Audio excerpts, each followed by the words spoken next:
By having somebody that you can talk to, you can still set yourself free of things that may be troubling you. But you want to learn how to talk out how you feel. That's the best, most effective way. But what about those times when you don't feel like talking? Sometimes when I'm, angry, I want to be left alone. Or what if there is nobody around to talk to? That's what the rest of this talk is going to focus on, is what do you do during those times?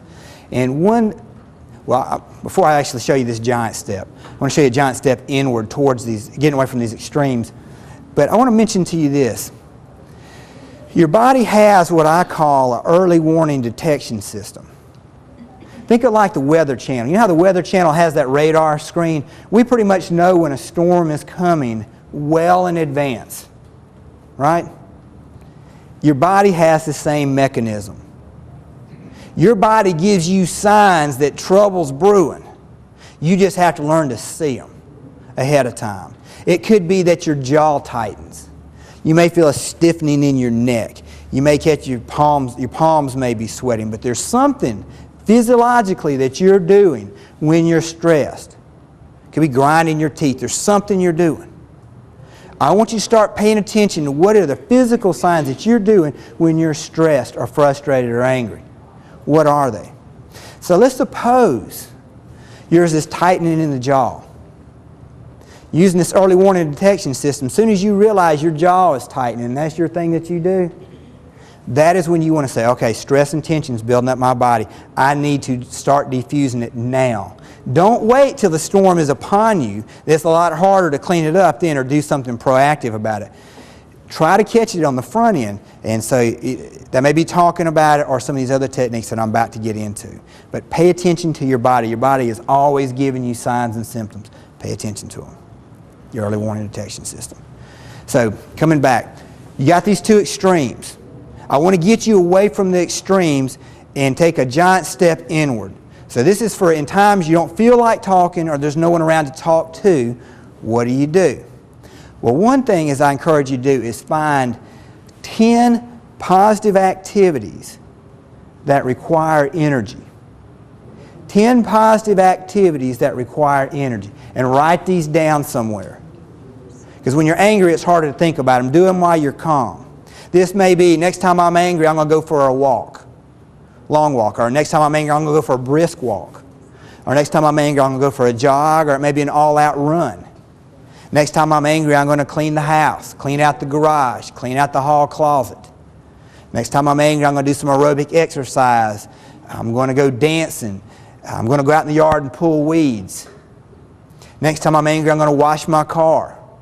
Shoot, if you're real mad, throw a coat of wax on there. That'll burn some energy, But find some kind of outlet to positively channel that energy. So if nothing else, you're going to be in better physical shape, your house is going to be clean, and your car is going to be nice and shiny. You're going to have something positive to show for it, whereas on those extremes, all you got is something negative to show for it. So if you just take that giant step inward, you're going to be better off than what you were. Now, some things not to put on your list. First one I always think of, and a lot of people in my field actually teach the opposite of what I'm about to say. And if you disagree with what I'm saying, maybe hear their side, hear my side, but ultimately y'all do what I'm telling you to do. Most therapists, well, a lot of people, what they do is they like to punch a punching bag. And I don't like punching a punching bag when you're angry. I don't mind it for an exercise, but I don't like it when you're angry. Because when you punch a punching bag and you're angry, first off, you're reinforcing hitting. That when you're mad, you got to hit something. Secondly, there's a lot of little bones in your hand and your wrist. And what tends to happen when people are angry, they overstrike that heavy bag and they end up breaking one of their hands. One of their bones in their hand. All right, and that's not uncommon to see people who've had anger problems break their hand at some point. Also, it just keeps the anger circulating. Like, let's suppose I'm angry at a neighbor of mine. And I'm not going to say anything to him. I'm just mad. And so this evening I'm in my garage punching on my punching bag. So when I'm in there punching on my punching bag, in my mind, who am I hitting? My neighbor, right? And y'all can say, well, Mark, you shouldn't do that. That's negative. I can say, it's not hurting anybody. He doesn't know I'm doing this. That's true. It's not hurting him, but who is it hurting? It's hurting me because all I'm doing is keeping that anger cycling within me. So I don't like punching a punching bag. I don't like weightlifting when you're angry. Now, I love weightlifting as an exercise.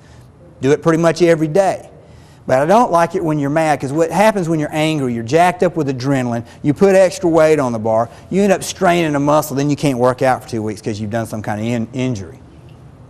Chopping firewood. That's a great way to get out there and work up a sweat. But some of us don't need to be running around with an axe in our hand when we're angry, you know. So think of something that you can do to have a positive outcome with your anger, and keep these other things in mind of what not to put on your list. All right, this takes you one giant step inward. Another thing I want to mention is,